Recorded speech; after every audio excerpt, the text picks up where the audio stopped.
ចាជម្រាបសួរពុកម៉ែបងប្អូនទាំងអស់គ្នាថ្ងៃនេះនឹងខ្ញុំនឹងនាំបងប្អូនទាំងអស់គ្នាមកមើលពីវិធីដាំ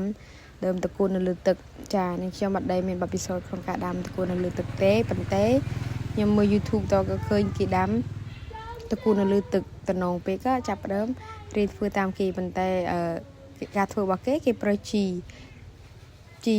ទឹកប៉ុន្តែខ្ញុំអត់មានជីទឹកជីអីទេគឺប្រើដោយវិធីសាស្ត្រខ្លួនឯងចាចាំតាមមើលទាំងអស់គ្នាបង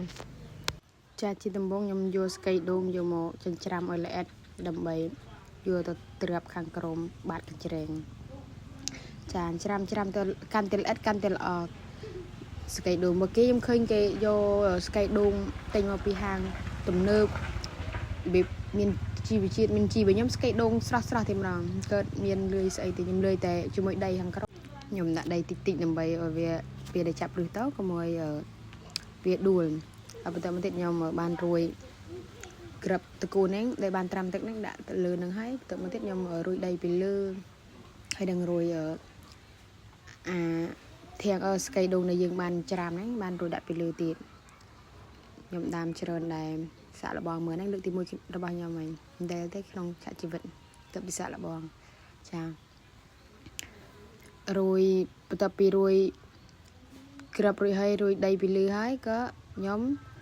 ចាក់ទឹកពីលើទៀតចាពេលដែលចាក់ទឹកហើយក៏បានយកទៅទុកនៅក្រោយផ្ទះចាដោយសារនៅក្រោយផ្ទះហ្នឹងវាអត់សូវត្រូវពន្លឺថ្ងៃហើយក៏អត់សូវមលប់ដែរវាអាចថាតកូនទឹកហ្នឹងវាធន់នៅបានណាព្រោះបើត្រូវថ្ងៃពេកត្រូវមលប់ពេកក៏អត់កើតដែរអញ្ចឹងទៅយើងដាក់ក្រោយផ្ទះប៉ះថ្លៃខ្លះអត់ខ្លះហើយចាខ្ញុំពេលខ្ញុំដាំបាន2-3ថ្ងៃក៏ឃើញវាចេញប្រឡូកតិចដែរដល់ពេលចេញប្រឡូកហើយខ្ញុំអត់បាននៅផ្ទះទេខ្ញុំឡើងទៅពេញទៅរយៈពេលយូរដែរដល់ពេលមកវិញមានណាអត់មានអ្នកចាក់ទឹកតែមានអីទឹកខាសរលោងអត់មានសល់អីស្មីតែមួយថ្នាក់ឡើងចាស់តកូនអស់ស្ដាយតែពេលតកូននេះត្រូវឆ្ងាញ់ហើយត្រូវខ្ចីល្អលកែប៉ុន្តែយើងអត់បានចាក់ទឹកអត់បានថែមទឹកពីក្រោមវាបឺតទឹកពីក្រោមឡើងអស់រលោងមានសល់ហើយចាស់តកូនកទឹងរឹងដល់ចង់ងាប់ហើយដល់ពេលខ្ញុំមកទៅយកទឹកមកចាក់នេះចាហើយឃើញទឹកខ្មៅនេះក៏ទឹកខ្ញុំដាក់ទឹកជីជាតិជីអាចគូតិចទេឲ្យវាមានជាតិខ្មៅមានជាតិជីខ្លះកុំឲ្យថាប្រើទឹកសជាពីបើតកូនគេដាំតាម YouTube ខ្ញុំឃើញគេដាក់តកូនដាក់ជីទឹកដល់ពេលខ្ញុំអត់មានជីទឹកជីអីទេមានតែប្រើជីអាចគូដល់ពេលអញ្ចឹងទៅវារាំងខ្មៅឲ្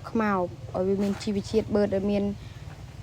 ជាតិជីខ្លះបើយើងមិនដាក់ទេឃើញលោកថាវាមិនលឺវាមិនដុះដល់ពេលមានអីអត់បានចាក់ទឹកអត់បានអ្នកមើលមិនក៏កកាយទឹកកខារឡងតកូនចាស់ឡើងហូបចង់កើតនឹងទៅរឹងហើយស្ដាយខំដាំហើយក្របតកូនមានតិចអី2-3ខាំដែរមកខូចចូលអស់ផ្លេចប្រាប់ម៉ែមើលអីក៏ដឹងថាខ្ញុំដាំហើយណាខ្ញុំទុកក្រោយផ្ទះគាត់ដែលបានដើរមកក្រោយព្រឹកលើទ្វារគូបាត់ព្រឹកឡើងទ្វារគូបាត់អត់ដឹងអីតែពីមកដល់តកូនឡើងតិចអស់លីងស្ដាយគួរខ្ញុំចូលមើលឡើងថាមីងដោះតើតកូនមីងល្អទៀតខុសទីចាស់ឡើងហូបចង់កើតហូបបានត្រួយតិចយ៉ាងណាកើតជាចាស់ឲ្យបន្លាទេវាផោតែហូបបានយ៉ាងណា